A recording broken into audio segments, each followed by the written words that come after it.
जय लक्ष्मी माता।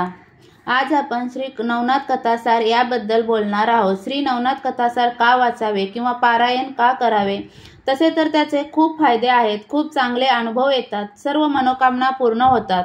म्हणजे बघा, आज प्रत्येक घरातील स्त्री असो किंवा पुरुष कामासाठी घराबाहेर पडतातच, कारण ती गरज आहे। या धावपळीच्या आयुष्यात सगळे नियम पाळून नवनाथ पारायण करणे तसे अवघडच आहे, कारण श्री नवनाथ कथासार पारायण करताना अनेक नियम पाळावे लागतात। जेवणात कांदा लसूण पाळणे, ब्रह्मचर्य पाळणे, मांसाहार पाळणे। प्रत्येक घरातून या सर्व गोष्टी पाळण्यासाठी प्रत्येकाला साथ मिळेलच असे नाही, पण तरीही तुमची नवनाथ पारायण करायची इच्छा असेल तर तुम्ही ते श्रवण करू शकता। रोज जेव्हा तुम्हाला रिकामा वेळ असतो तेव्हा ते तुम्ही ऐकू शकता, पण 7 दिवसांचे हे पारायण करताना रोज एकाच वेळी त्याचे वाचन करावे किंवा ऐकावे। देवापुढे बसावे, मनातल्या मनात दत्तगुरूंचे व नवनाथांचे स्मरण करावे आणि मग मोबाईलवर ते ऐकायचे। पहिले 6 दिवस रोज 6 अध्याय व 7व्या दिवशी 4 अध्याय असे पारायण करावे।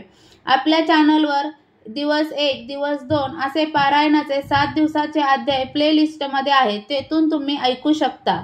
मीही माझ्या लग्नानंतर पहिल्यांदाच नवनाथ कथासारांचे वाचन केले आहे, पण ते वाचायला चालू केल्यापासून खूप चांगले अनुभव आले आहेत।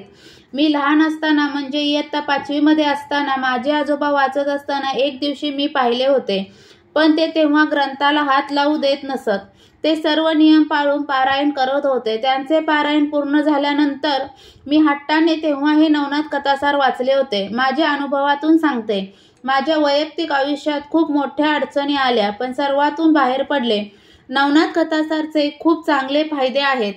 सर्वात महत्त्वाचं म्हणजे नजर दोष कमी होतात, पितृदोष कमी होतात, घरातील नकारात्मकता कमी होते, घरातील वातावरण आनंदी प्रसन्न वाटायला लागते, घरातील भूत किंवा करणी असे काही आहे असे वाटत असेल तर तेही कमी होते, नोकरी किंवा व्यवसाय यात यश मिळते, विवाह इच्छुकांचे विवाह जुळतात।